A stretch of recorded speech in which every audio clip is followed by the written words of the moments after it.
त्याचे पाय आहेत का हे? हे कट केलं पडते का लगेच ते? नाही आता ते पाडणार ते एका बाजूला.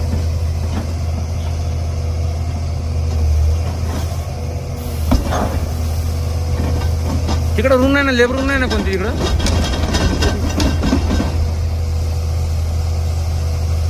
त्याला एक फोन तर लावा चालू म्हणजे साहेब, तिकडं रूम नाही ना म्हणून मोकळंच आहे नक्की. नको आहे रे. फोन तर लावा त्याला, गोपाळचा फोन लावाय त्याला. रूम नाही ना पलीकडे, रूमवर पाडशील ते.